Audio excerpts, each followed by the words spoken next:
ദൈവസ്നേഹം കൊണ്ട് വാലിൽ തീ പിടിക്കണം.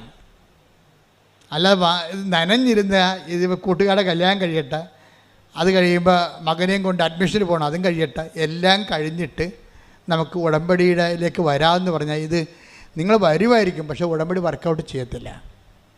കാര്യം ഉടമ്പടിയുടെ പ്രശ്നം ആൻഡ് ഇമ്മീഡിയറ്റ്ലി എന്നാണ്. ബൈബിൾ എപ്പോഴും നിൽക്കണം. മാർക്കോസിൻ്റെ ഒക്കെ സുവിശേഷം നിൽക്കുമ്പോൾ അതിനൊരു മിനിമം സ്പീഡുണ്ട്.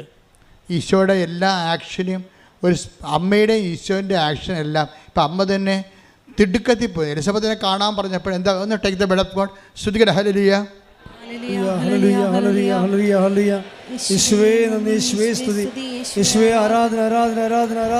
ലൂക്കാ 1:39 കേട്ടോ. ആ ദിവസങ്ങളിൽ മറിയം യൂദയായിലെ മലമ്പ്രദേശത്തുള്ള ഒരു പട്ടണത്തിലേക്ക് തിടുക്കത്തിൽ യാത്ര പുറപ്പെട്ടു. അപ്പം മറിയം പോകുമ്പോൾ യാത്ര പുറപ്പെട്ടെന്ന് പറഞ്ഞാൽ മതി. അത് തിടുക്കം പറയേണ്ട ഒരു കാര്യം അവിടെ ഇല്ല. ആ തിടുക്കം പറഞ്ഞില്ലെങ്കിലും ആ ബൈബിളിൽ നിന്ന് ആ വചനം നിന്നോളും. സപ്പോർട്ടീവാണ്. പക്ഷേ ഈ ലൂക്ക പറയണ മറിയം ഇങ്ങനെ ചെല്ലട്ടെ എന്ന് പറഞ്ഞാൽ ആൾക്ക് നടക്കത്തില്ല. അങ്ങനെയല്ല പോയത്. എന്താണ്? ഇടിച്ച് കുത്തി ഒറ്റ പോക്കാണ് പോയത്. അതായത് റോക്കറ്റ് സ്പീഡാണ്. ഉടമ്പടിയിൽ നിങ്ങൾ കൈകാര്യം ചെയ്യുന്ന സ്പീഡാണ് ഉടമ്പടിയുടെ ഉടമ്പടി ഫയർ ആകുന്നതിൻ്റെ ഒരു മോഡ് അതാണ്.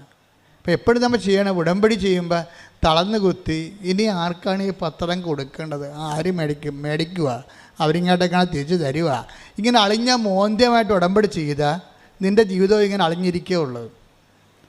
അതുകൊണ്ടാണ് ഞാൻ പറഞ്ഞത്, ആദ്യമേ നിങ്ങൾ ഈ പത്രം വെച്ച് പ്രാർത്ഥിക്കണം. ഇവിടെയൊക്കെ ആദ്യം സിംഹങ്ങളാണ് ഇവിടെ ഉടമ്പടി എടുത്തിരിക്കുന്നത്. അത് അവരൊക്കെ വെച്ചാൽ അവർക്ക് ഉടമ്പടി എടുക്കുമ്പോൾ തന്നെ അപ്പം തന്നെ ഒരു ദിവസം ഒരു ആങ്ങളെയും പെങ്ങളും ഞാൻ നോക്കുമ്പോൾ ഒരു പള്ളിയിൽ ബൈക്കിൽ പോവുകയാണ്. പെങ്ങളെ പുറകെ ഇരിക്കുന്ന ആങ്ങളെ വണ്ടി ഓടിക്കണം. രണ്ടും ചെറുപ്പക്കാരാണ്, 10, 22, 23 വയസ്സുണ്ട്. ഇതുങ്ങൾ എന്താ ചെയ്യണം നോക്കുമ്പോൾ പള്ളി കൊണ്ടുവന്ന് ബൈക്ക് ഇറങ്ങി വെച്ചും പടപടാന്ന് പള്ളി പിരിയണ സമയത്ത് തന്നെ എല്ലാവർക്കും പ്രാർത്ഥിച്ച്, അമ്മയുടെ പത്രമാണ്, നിങ്ങളുടെ ജീവിതം മാറി മറിക്കും, നിങ്ങളത് വായിക്കണം, മറ്റവർക്ക് വായിച്ചതിന് ശേഷം കൊടുക്കണം എന്നൊക്കെ പറഞ്ഞ് പടപട കൊടുത്തിട്ട് അവരപ്പത്തേന് അടുത്ത വണ്ടി 5 മിനിറ്റ് 10 മിനിറ്റ് കൊണ്ട് അവർ ആ മിഷൻ കറക്റ്റ് ചെയ്തിട്ടും അടുത്ത പള്ളി ആ പള്ളി ഇപ്പോൾ എപ്പോഴാണ് പിരിയുമെന്ന് അവർക്ക് അറിയത്തില്ല. ആ പള്ളി പിരിയുമ്പോൾ അവിടെ എത്തണം, അടുത്ത പള്ളി എത്തണം. അപ്പോൾ ഇങ്ങനെ ഈ വാലിൽ തീ പിടിച്ച കുറുക്കന്മാരെപ്പോലെ ഈ സാധനം ചെയ്യണത്. അപ്പം അങ്ങനെ വരുമ്പോൾ അതായത് ഉടമ്പടി വരുമ്പോൾ ഉടമ്പടിയുടെ എല്ലാ കാര്യവും അങ്ങനെയാണ്. ആ രോഗിനെ കാണണം, അച്ഛൻ പറഞ്ഞിട്ടുണ്ട്, രോഗിനെ കാണണമെന്ന് പറഞ്ഞിട്ടുണ്ട്. എവിടെ ഇപ്പം രോഗികൾ വല്ലയിടത്തും ഉണ്ടായി? ഇന്ത്യയിൽ രോഗി വല്ലയിടത്തും ഉണ്ടാകുന്നു. ഇന്ത്യയിലെ രോഗികൾ വല്ലയിടത്തും ഉണ്ടാകുന്നു. എവിടെയാണ്? കൊച്ചമ്മ ചേച്ചി വല്യമ്മ ആശുപത്രി പോയിട്ട് വന്നാ, അമ്മ എന്താണ് വല്യമ്മ ആശുപത്രിയിലായിരുന്നില്ല വന്നാ, എന്തായിരുന്നു ഇവർക്ക് ആശുപത്രി പോകാൻ കഴിയില്ല, വീട്ടിലാകുമ്പോൾ പോയാൽ മതിയല്ല. അപ്പോൾ ഇങ്ങനെ ഉഡായിപ്പ് കാണിച്ചാൽ ഉടമ്പടിയിലെ സംഗതി കുഴപ്പമാകും. ഉടമ്പടി ആയാൽ നിങ്ങൾ എന്ത് ചെയ്തു എന്നല്ല ചോദിക്കണത്, നിങ്ങളത് എന്ത് സ്പിരിറ്റിൽ ചെയ്തു എന്നാണ് ചോദിക്കണത്, എന്ത് അരൂപിലാണ് ചെയ്തത്. ഇനി പ്രത്യാശക്കാലമാകുമ്പോൾ വിശ്വാസത്തിൻ്റെ കാലത്തിന് കുഴപ്പമില്ല, ദൈവം പടപെടാന്ന് ഇൻസെൻറ്റീവ് ചെയ്യും. വിശ്വാസത്തിൻ്റെ കാലത്തിൻ്റെ ഗുണമെന്ന് പറയണത് പടപെടാന്ന് കുറേ അനുഗ്രഹം കിട്ടും, എന്നിട്ട് പെടേന്ന് നിൽക്കും, സ്വിച്ചിട്ട പോലെ നിൽക്കും. നമ്മുടെ ഇപ്പോഴത്തെ മഴ പോലെ സ്വിച്ചിട്ട പോലെ നിൽക്കും. വരും ഇങ്ങനെ ഉരുടുമെന്നും പറഞ്ഞ് വരും, സ്വിച്ചിട്ട പോലെ സഡൻ ബ്രേക്ക് ആകും.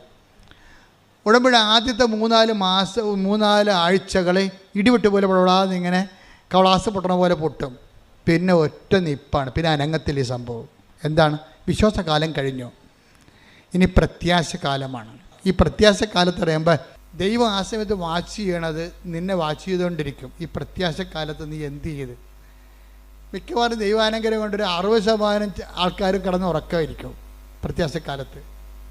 അപ്പോൾ അതൊക്കെ ചെയ്തതാണ്, എല്ലാ കാര്യവും അച്ഛൻ പറഞ്ഞ പോലെയൊക്കെ ചെയ്ത്, അവിടെ കാണിച്ചന്മാർ പറഞ്ഞ പോലെയൊക്കെ എല്ലാം ചെയ്തായിരുന്നു. പക്ഷെ കാര്യമൊന്നും നടക്കുന്നില്ല. അപ്പോൾ അവർക്ക് തളർന്നവർ, മനസ്സിടിഞ്ഞവർ, അതിൽ മിക്കവാറും തളച്ച് ഉറങ്ങി. ഈ ടൈമിന് ദൈവം സെസ് ഏർപ്പെടുത്തിയിട്ടുണ്ട്. എന്ന് വെച്ചാൽ ഒരുമാതിരിപ്പെട്ട അലപലാദികളെല്ലാം ഉടമ്പടിയിൽ നിന്ന് മാറ്റും. കാര്യം ഉടമ്പടി ദൈവമായിട്ടുള്ള ഏർപ്പാടല്ലേ. അത് ബയലാറ്ററൽ എഗ്രിമെൻ്റ് അല്ലേ. അപ്പം നീ ഉടമ്പടിക്ക് യോഗ്യമല്ലെന്ന് കണ്ടു കഴിഞ്ഞാൽ പിന്നീട് നിങ്ങൾക്ക് ഉടമ്പടി കണ്ടിന്യൂ ചെയ്യാൻ പറ്റാത്ത രീതിയിലേക്ക് മാറ്റും. പക്ഷേ ചില വിദ്വാന്മാർക്ക് കാര്യങ്ങളറിയാം. അവിടെ പഴയകാല ഹിസ്റ്ററിയും ഫയലുമൊക്കെ ദൈവത്തിൻ്റെ അടുത്തുണ്ട്. ഇപ്പം ഇത്തിരി മാന്യം കാണിച്ചാൽ ഇവിടെ തിരിച്ചു വരുമെന്ന് ദൈവത്തിന് അറിയാം. കഴിഞ്ഞകാല ചരിത്രം അതാണ്.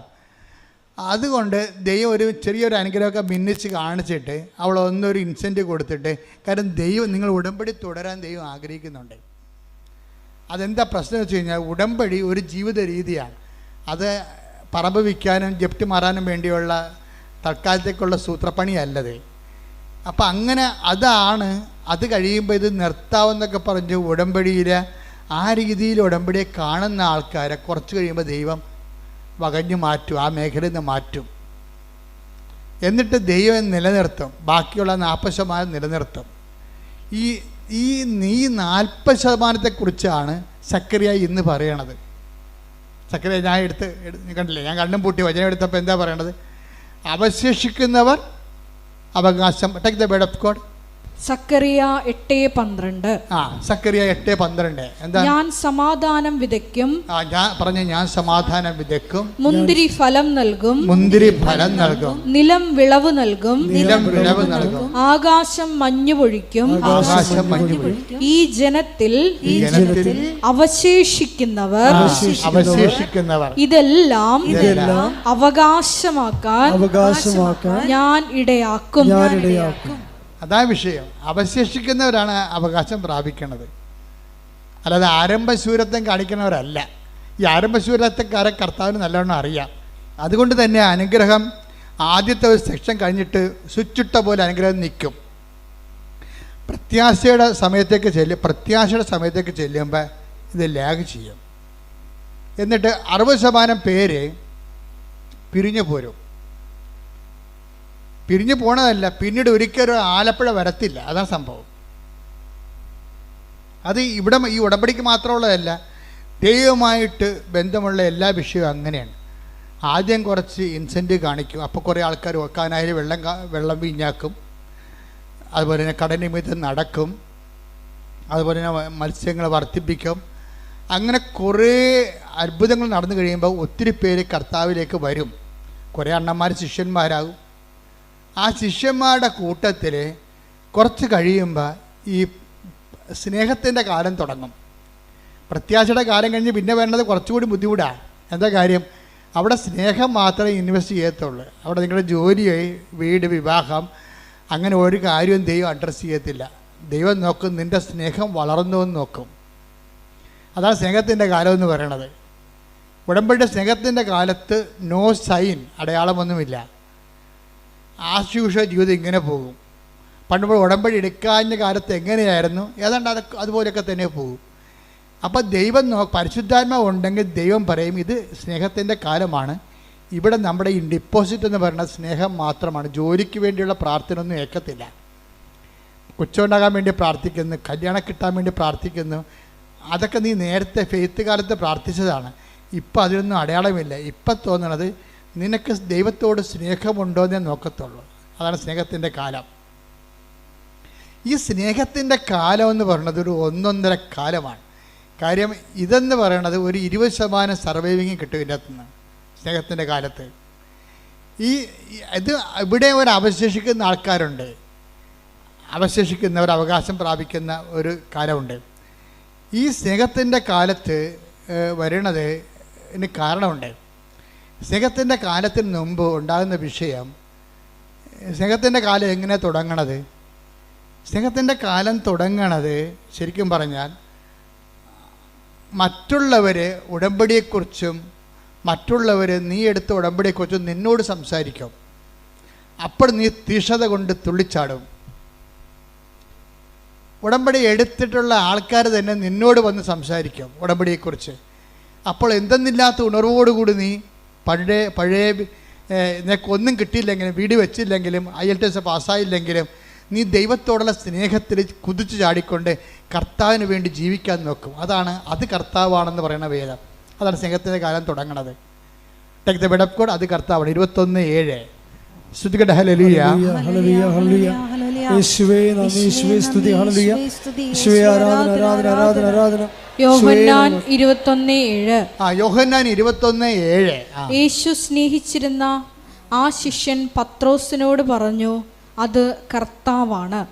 മനസ്സിലായില്ലേ? യോഹന്നാൻ പോലും അറിഞ്ഞു കാണത്തില്ല ഇത് എന്താ എഴുതി വെക്കണമെന്ന്. അതിങ്ങനെ കാലങ്ങൾ ചെല്ലുന്തോറും ഇങ്ങനെ വചനം പ്രസവിച്ചുകൊണ്ടേയിരിക്കും. വചനത്തിൽ തന്നെ മദർ വേർഡെന്നും പറഞ്ഞ സംഭവമുണ്ട്. മദർ വേർഡ് എല്ലാ ദിവസവും വചനം പ്രസവിക്കും. ഓരോരോ കുഞ്ഞുങ്ങൾ മനുഷ്യാവതാരം ചെയ്തു വരും. നമ്മുടെ ജീവിതാനുഭവങ്ങളുടെ മനുഷ്യാവതാരം, വചനത്തിൻ്റെ മനുഷ്യാവതാരം ഭയങ്കരമായ ഒരു വിസ്മയക്കാഴ്ചയാണ്. ഇതിവിടെ എന്താ സംഭവിച്ചിരിക്കുന്നത്? പശുവും ചത്ത്, മോരിലെ പുളിയും പോയി, എല്ലാവരും ചാടി വള്ളത്തിൽ കയറി അവിടെ പഴയ ജീവിതത്തോട്ട് അവർ പോയി. ശിഷ്യന്മാരെല്ലാവരും പഴയ പണിക്ക് പോയി. യേശുവിൻ്റെ കൂടെ പോയിട്ട് പണ്ടൊക്കെ അപ്പം വർദ്ധിപ്പിച്ചൊക്കെ നുണഞ്ഞുകൊണ്ടൊക്കെ പറഞ്ഞുകൊണ്ടിരിക്കുകയുണ്ട്. പണ്ട് അപ്പം വർദ്ധിപ്പിച്ചാൽ ഞങ്ങൾ തിന്നാനും ഭയങ്കര മധുരമായിരുന്നു, അത് മീൻ കിട്ടിയായിരുന്നു, അത് ഭർത്താവിനും കിട്ടിയാന്നൊക്കെ പറഞ്ഞിട്ട് വള്ളത്തിൽ പറഞ്ഞ് കുത്തിരുന്ന് പണ്ടത്തെ ആധ്യാത്മിക അനുഭവങ്ങളൊക്കെ പറഞ്ഞുകൊണ്ടിരിക്കുകയാണ്. പെട്ടെന്ന് ഒരാളിങ്ങനെ ഈ വെളുപ്പാങ്കാലത്ത് കടലിൻ്റെ അരികിൽ നിൽക്കണ കാണും. ഇവന്മാർ അങ്ങനെ പല ആൾക്കാരും കടപ്പുറത്ത് വരുന്നതാണ്. പക്ഷേ യേശു സ്നേഹിച്ചിരുന്നൊരു ശിഷ്യനെ ആ ആളായ്മ കണ്ടപ്പോൾ, ആ തലയനൊക്കെ കണ്ടപ്പോൾ ആളെ മനസ്സിലായി. ഉടനെ യോഹന്നാൻ പത്രോസിനോട് പറഞ്ഞ്, ദാറ്റ് ഇസ് ലോർഡ്, അത് കർത്താവാണെന്ന് പറഞ്ഞു. ആർക്കും മനസ്സിലായില്ല. ആ സ്നേഹിച്ച ശിഷ്യനെ മനസ്സിലായില്ല. കർത്താവ് വന്നത് മനസ്സിലായില്ല. മക്കളെല്ലാം പൊട്ടന്മാരാണ്, ഉടമ്പടി എടുത്തിരിക്കുന്ന പാർട്ടിയാണ് എല്ലാവരും. പക്ഷെ പൊട്ടനാ. അതിനകത്ത് ഒരുത്തം പറഞ്ഞ് അവൻ്റെ നെഞ്ചത്ത് ചാരിക്കിടന്ന ആളാണ് അവസാന നിമിഷങ്ങളിൽ. കാരണം കുരിശിൻ്റെ ചുവട്ടിൽ നിന്നവനുമാണ് അവൻ. ഇവൻ്റെ തലയനക്കങ്ങളും കൈയനക്കങ്ങളും നിഴലാട്ടങ്ങളൊക്കെ അറിയാൻ പറ്റും. അവനിത് കണ്ടപ്പോൾ തന്നെ പറഞ്ഞു, ദാറ്റ് ഈസ് ലോർഡ്, അത് കർത്താവാണ് എന്ന് പറഞ്ഞ് കേട്ടില്ല. 10 ദിവസം നോക്കുമ്പോൾ തനിക്ക് തുണിയില്ലാതിരിക്കുന്ന വെള്ളത്തെ അവൻ ചാടി പുറങ്കുപ്പായി എടുത്തിട്ടേച്ച് ഒറ്റ ചാട്ടം വെള്ളത്തിലോട്ട്. ഈ കർത്താവിൻ്റെ പേര് കേട്ടതേ ഉള്ളൂ, അപ്പം തന്നെ അവൻ ചാടി. ആദ്യം ഞങ്ങൾ പണിക്ക് പോകണമെന്ന് പറഞ്ഞ പാർട്ടിയാണ്. അപ്പോൾ ഇനി ഇവിടെ കരക്ക് നിന്നിട്ട് കാര്യമൊന്നുമില്ല, ഭക്ഷണം കഴിക്കണമെങ്കിൽ ഈ കൈ കൊണ്ട് അധ്വാനിക്കണമെന്നും പറഞ്ഞുകൊണ്ട് തിരിച്ചു പോയ പാർട്ടിയാണ്. പക്ഷേ ആ ഉടമ്പടി കാലമൊക്കെ കഴിഞ്ഞു, അതിൻ്റെ കാലമൊക്കെ അടയാളങ്ങളൊക്കെ തീർന്ന് ഈശോയും മരിച്ചു. ഈ ജീവിതത്തിൽ വേണമെങ്കിൽ നമുക്ക് എന്നാ ഉടമ്പടി, നമ്മൾ വില എടുത്താൽ നമുക്ക് ജീവിക്കാം. ആൾക്കാർ പറയത്തില്ലേ, നാട്ടുകാർ പറയണില്ലേ, എന്നാ പാർട്ടി, നമ്മൾ വില എടുത്താൽ നമുക്ക് ജീവിക്കാം. അതിപ്പോൾ പാർട്ടി മാത്രമല്ല, ആധ്യാത്മിക മേഖലയിലുണ്ട്. കുറച്ച് കഴിയുമ്പോൾ ആൾക്കാർക്ക് നിരാശ കയറിയിട്ട് പറയും, നമ്മൾ വില എടുത്താൽ നമുക്ക് ജീവിക്കാം. അതുമാണ് അപ്പോസ്തലന്മാരാണ് ഇത് ആദ്യം പറഞ്ഞത്. ഞാൻ പണിക്ക് പോകാൻ പോകണമെന്ന് പറയും, ഞാൻ പണിക്ക് പോകാൻ പോകണം. ഇപ്പോൾ പറയും മറ്റുള്ള അണ്ണന്മാരും പറഞ്ഞ് ഞങ്ങളും വരണമെന്ന് പറയും. എല്ലാം കൂടി കെട്ടിയെടുത്ത് പോയതാണ്. എല്ലാവരും കെട്ടിയെടുത്ത് പോയെങ്കിലും കർത്താവിൻ്റെ രീതി വെച്ചാൽ കർത്താവിന് ഇവിടെ ഇൻവെസ്റ്റ്മെൻറ്റ് അറിയാം നല്ലവണ്ണം. ഇവിടെ ഇൻവെസ്റ്റ്മെൻറ്റ് എന്താണെന്ന് വെച്ച് കഴിഞ്ഞാൽ ഇവർക്ക് നിക്ഷേപമുണ്ട്. കഴിഞ്ഞകാല കാലത്തിലെ കർത്താവിന് വേണ്ടി ഒത്തിരി സ്നേഹിച്ച് കൂടെ നടന്ന് ജോലി ചെയ്ത ആൾക്കാരാണ്. ഒരുത്തൻ കർത്താവിന് വേണ്ടി വെട്ടിയ ആളാണ് പത്രോസ്. ശത്രുക്കളുടെ മുമ്പിൽ നിന്ന് കർത്താവിനെ രക്ഷിക്കാൻ വെട്ടിയ ആളാണ്. ആൾക്ക് ഇൻവെസ്റ്റ്മെൻ്റ് ഉണ്ട്. യോഹന്നാനാണെങ്കിൽ കർത്താവിന് സമരിയക്കാരുടെ വഴിയെ കൂടി കർത്താവ് പോകണമെന്ന് പറഞ്ഞപ്പോൾ സമരിയക്കാർ പറഞ്ഞു, നിൻ്റെയൊക്കെ കൈയും കാലും വെട്ടുമെന്ന് പറഞ്ഞപ്പോൾ പറഞ്ഞ് കർത്താവിനോട് തിരിച്ചൊന്നും പറഞ്ഞ്, നീ ദൈവപുത്രനാണ്, അധികാരമുണ്ട്, പക്ഷെ പ്രയോജനമില്ല. ഇവന്മാരുടെയൊക്കെ പെടലെടുക്കേണ്ടതാണ്. ആ അധികാരം ഇങ്ങോട്ട് താ, ആകാശത്ത് തീയും ഗന്ധം ഇറക്കണം, ഞാൻ കാണിച്ചു തരാം. ഇവന്മാർ ഇന്ന് സംസാരിച്ചാലും നാളെ സംസാരിക്കില്ലെന്ന് പറഞ്ഞ് സമരിയക്കാരുടെ ഇതിൽ കർത്താവിന് വേണ്ടി വീമ്പിളച്ച് നിന്ന ആളാണ് യോഹന്നാൻ. ഈ രണ്ട് കാര്യവും കർത്താവ് വഴക്കിട്ടെങ്കിലും കർത്താവിന് മനസ്സിലതുണ്ട്. അതാണ് വിഷയം. നമ്മൾക്കൊരു കാലത്തെ പ്രാർത്ഥനയിലൊക്കെ വന്ന് വീഴ്ചയൊക്കെ വന്നെങ്കിലും കർത്താവിൻ്റെ ശാസനം കിട്ടിയാലും നിൻ്റെ ഇൻവെസ്റ്റ്മെൻറ്റ് ദൈവം മറക്കത്തില്ല ഒരിക്കലും. അതാണ് വീണ്ടും ആ രണ്ട് കക്ഷിയുടെ വന്നില്ലേ, യോഹന്നാനും പത്രോസും. പണ്ട് ഈ രണ്ട് കക്ഷികളാണ് കർത്താവിൻ്റെ ജീവന് വേണ്ടി പോരാടിയ രണ്ട് കക്ഷികളാണ്. അപ്പോൾ യോഹന്നാൻ ആണ് കണ്ടെത്തി പറഞ്ഞത് അത് കർത്താവാണെന്ന്. അപ്പം തന്നെ പത്രോസ് എടുത്തു ചാടി. അപ്പോൾ യോഹന്നാൻ തന്നെ സുവിശേഷം എഴുതിയിരിക്കുകയാണ്. എന്താ പറയണത്? അവൻ എടുത്തു ചാടി, പക്ഷേ നമ്മുടെ കയ്യിൽ നിന്ന് താക്കോല് പോയി. അവൻ താക്കോലടിച്ച് മാറ്റി വന്നു. എന്താ കാര്യം? അവൻ എടുത്തു ചാടി. പിന്നെ ഉടനെ ബൈബിൾ പറയണ, എന്നാൽ മറ്റു ശിഷ്യന്മാർ വള്ളത്തിൽ തന്നെ ഇരുന്ന് മീനും കൊണ്ട് പോകുന്നെന്നാണ് പറയണം. അപ്പോൾ എന്നാലെന്ന് ചേർക്കേണ്ട കാര്യം ഇല്ല ഇവിടെ. പക്ഷെ അവൻ എടുത്തു ചാടിയതിന് പ്രാധാന്യം കിട്ടാൻ വേണ്ടിയാണ് എന്നാലെന്ന് പറയണത്. അപ്പോൾ ഈ ഉടമ്പടിയിൽ ഒത്തിരിയേറെ, ഉടമ്പടി എന്താണ്? അവൻ പറയണ പോലെ ചെയ്യണതല്ലേ. അപ്പം അതിൻ്റെ അകത്ത് ഒരു എടുത്തുചാട്ടമുണ്ട്. ഓർത്തേക്കണം, ചെല്ലുമ്പോൾ ചെല്ലട്ടെ എന്ന് പറഞ്ഞുകൊണ്ട് നമ്മൾ ചെയ്താൽ അതിന് സ്പീഡ് ഉണ്ടാകത്തില്ല. ഇപ്പം എന്നാ പറ്റി, പുറത്ത് അടുത്ത് വന്നപ്പോൾ ഇവന്മാർ വയറ്റിപ്പിഴപ്പിന് വേണ്ടിയാണല്ല മീൻ പിടിക്കാൻ പോയത്. ഇവന്മാർ അധ്വാനിക്കാത്ത മീൻ കർത്താവ് ഇവിടെ പൊരിച്ചുകൊണ്ടിരിക്കുകയാണ്. ഇത് ദൈവബലിയുടെ ഒരു ഭാഗമാണ്. എന്നിട്ട് കർത്താവ് പറഞ്ഞ്, നീയൊക്കെ മീനില്ല ഭക്ഷണമില്ലെന്ന് പറഞ്ഞല്ലേ പോയത്. പണ്ട് ഭക്ഷണം കൊടുക്കാൻ വേണ്ടി നോക്കിയ ആളാണ്. പണ്ട് ഭക്ഷണം കൊണ്ട് സമരക്കാരോട് കർത്താവ് സംസാരിക്കുമ്പോൾ ഭക്ഷണം കൊണ്ട് വന്ന കക്ഷികളാണ്. അത് പത്രോസ് പറഞ്ഞു, ഗുരു ഭക്ഷിച്ചാലും. അപ്പം കർത്താവ് പറഞ്ഞു, നിങ്ങളറിയാത്ത ഭക്ഷണം എനിക്കുണ്ടെന്ന് പറഞ്ഞു. അപ്പം പത്രോസ് പറഞ്ഞു, നമ്മൾ പോയ സമയത്ത് വേറെ ആരെങ്കിലും കൊണ്ടുവന്ന് ഭക്ഷണം കൊടുത്ത് കാണുമെന്ന് പറഞ്ഞു. അപ്പോൾ ഈശോ പറഞ്ഞു, എൻ്റെ പിതാവിൻ്റെ ഇഷ്ടം നിറവേറ്റുകയാണ് എൻ്റെ ആഹാരം എന്ന് പറഞ്ഞു. അപ്പോൾ ദൈവത്തിൻ്റെ ഇഷ്ടം നിറവേറ്റി ഭൂമിയിൽ നിൽക്കുന്നതിന് പകരം ഇവരൊന്ന് ചാടി നോക്കിയതാണ്. പക്ഷേ ഇവരെ പോയി വിളിച്ചതിൻ്റെ കാരണം ഇവിടെ പഴയ ഇൻവെസ്റ്റ്മെൻറ്റാണ്. നിങ്ങൾക്ക് പണ്ട് ദൈവത്തിൻ്റെ തിരുസന്നിധിയിൽ എന്തെങ്കിലും പിടിപാടുണ്ടെങ്കിൽ നിങ്ങൾക്ക് ഇന്നത്തെ കാലത്ത് ചിലപ്പോൾ ദൈവം നിങ്ങളുടെ പ്രാർത്ഥന കേട്ടില്ലെങ്കിലും നിങ്ങളുടെ ഇൻവെസ്റ്റ്മെൻറ്റ് ദൈവം വിസ്മരിക്കത്തില്ല. അതെപ്പോഴും ഓർക്കണം. പറഞ്ഞ മനസ്സിലായില്ലേ? ഇപ്പം ഞാനൊക്കെ ഓർക്കുമോ, ഞാനിപ്പോൾ അമ്മ എനിക്ക് പ്രത്യക്ഷപ്പെട്ടു. ഞാൻ എന്താ പ്രത്യക്ഷപ്പെടാൻ കാര്യം, എനിക്ക് പണ്ടൊരു അസുഖം ഉണ്ടായിരുന്നു. എല്ലാ വീട്ടിലും പോയി വണക്കം വായിച്ചു കൊടുക്കും. അസുഖമില്ല, കാര്യം അന്ന് എല്ലാവർക്കും അക്ഷരം അറിയാൻ പാടില്ല ഞങ്ങളുടെ നാട്ടിലേ. ഇപ്പം ഞാനന്ന് 10ാം ക്ലാസ് പാസ്സായി നിൽക്കുന്ന സമയമാണ്. ഇപ്പം ജീവിതകാലത്ത് മെയ് മാസം വണക്കം വരുമ്പോൾ ഞാൻ ഒരു വീട്ടിൽ പോയി വണക്കം വായിച്ചു കൊടുക്കും. അപ്പോൾ അവിടെ പാട്ടൊക്കെ പാടിച്ചിട്ട് അടുത്ത വീട്ടിൽ പോകും വണക്കം വായിക്കാൻ വേണ്ടി. അപ്പോൾ രാത്രി 7 മണി തൊട്ട് രാത്രി 10 മണി വരെ ഓരോ വീട്ടിൽ പോയിരുന്നുകൊണ്ട് വണക്കം വായിച്ചു കൊടുക്കും. ഇത് നിക്ഷേപമാണ്. അമ്മയുടെ പ്രത്യക്ഷീകരണം വന്നപ്പോൾ ആ പഴയ അക്കൗണ്ടിൽ നിന്നുള്ള സംഭവം എനിക്ക് കിട്ടിയിട്ടുണ്ട്. ദൈവത്തിന് വേണ്ടി നമ്മൾ ചെയ്യണ ഒരു കാര്യവും പാഴായി പോകത്തില്ല.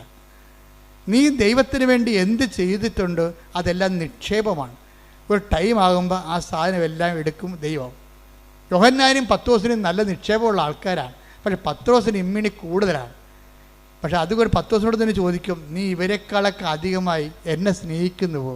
അതാണ് സംഭവം. ഇവരെക്കാളെല്ലാം അധികമായി എന്നെ സ്നേഹിക്കുന്നുണ്ടെന്നറിയാം. പക്ഷെ പത്രോസിന് ആടുകളെ മേയ്ക്കാൻ അധികാരം കൊടുക്കുന്നത് സ്നേഹത്തിൻ്റെ അധികാരത്തിലാണെന്നുള്ള യോഹന്നാൻ കേൾക്കണം. യോഹന്നാന് കൊടുത്ത പാരപ്പണിയാണത്. യോഹന്നാൻ അവിടെ തന്നെ ഇരുന്നില്ലേ? കാര്യങ്ങളൊക്കെ അറിയാം. കാര്യങ്ങളൊക്കെ അറിഞ്ഞിട്ട് കാര്യമില്ല, എടുത്തു ചേടാൻ പഠിക്കണം. അതാണ് താത്വിക പ്രബോധകരും താത്വിക അറിവുള്ളവരും സാധാരണ മനുഷ്യരും തമ്മിലുള്ള വ്യത്യാസം ഇതാണ്. താത്വിക പ്രബോധകർക്കും പ്രൗഢോജ്വലമായ പ്രൊഫസർമാർക്കൊക്കെ കാര്യങ്ങളൊക്കെ അറിയാം. പക്ഷേ ഒരു വള്ളത്തെ തന്നെ ഇരിക്കത്തുള്ളൂ, ഇറങ്ങത്തില്ല.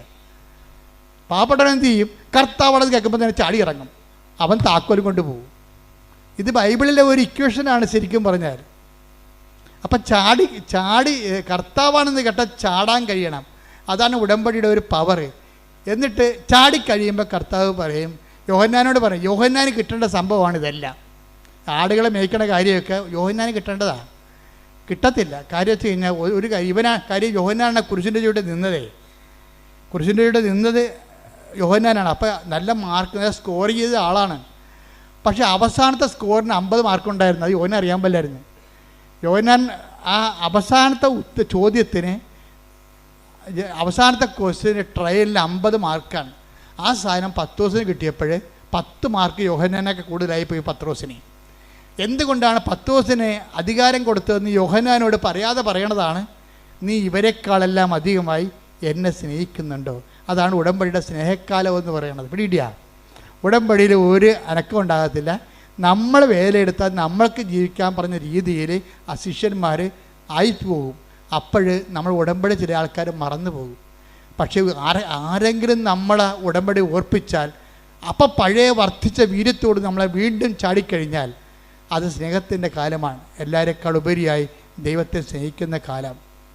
അപ്പോൾ എല്ലാവരെക്കാൾ ഉപരിയായി ദൈവത്തെ സ്നേഹിക്കുക എന്നുള്ള ഒരു ഉടമ്പടിയുടെ ഒരു നിബന്ധന ബൈബിൾ മുഴുവൻ നിറഞ്ഞു നിൽക്കുന്ന ഒരു ക്യാപിറ്റൽ വെളിപാടാണ്.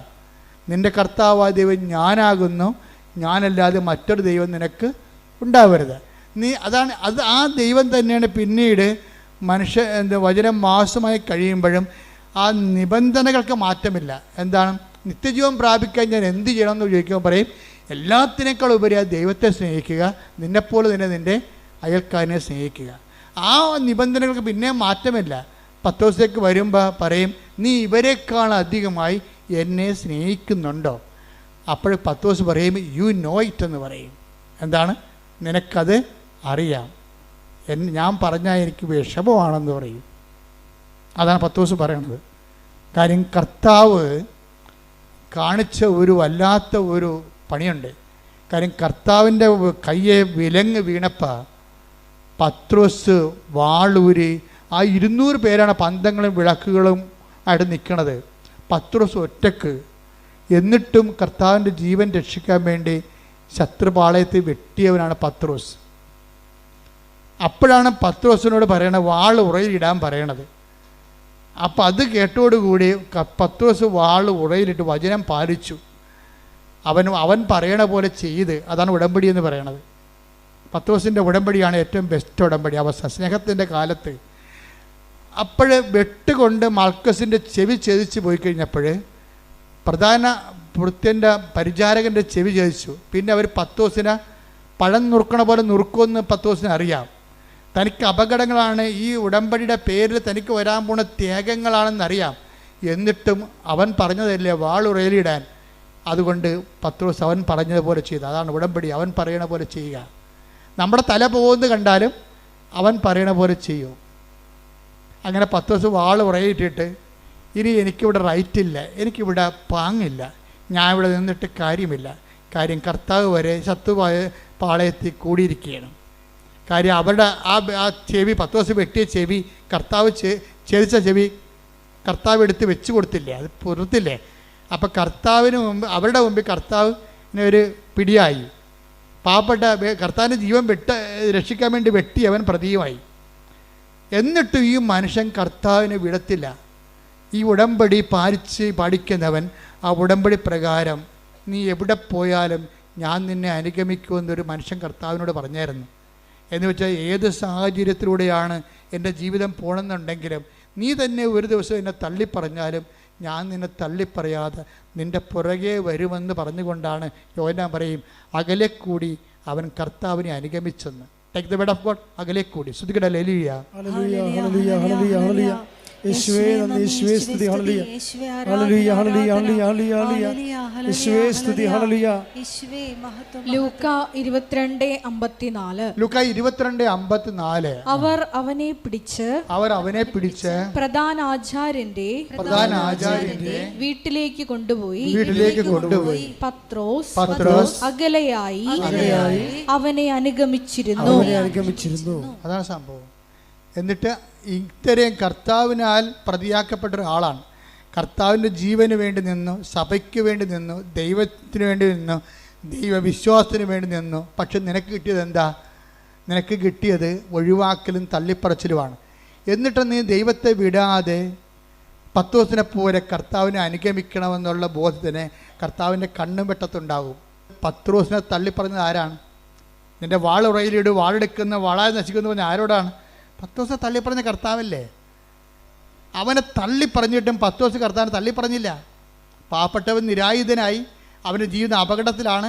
കർത്താവ് പറഞ്ഞ പോലെ കേട്ടിട്ട് വാളും ഉറയിലിട്ടിട്ട് അവൻ കൊല്ലട്ടെ, എന്നാലും എൻ്റെ കർത്താവിൻ്റെ കൺവെട്ടത്തൊന്ന് ഞാൻ പോകുകയില്ല എന്ന് പറഞ്ഞുകൊണ്ട് നടന്നവനാണ്. അവനെ വിളിക്കും കർത്താവ് അവസാനം. അവസാനം കണക്ക് തീർക്കാൻ വേണ്ടി വിളിക്കും.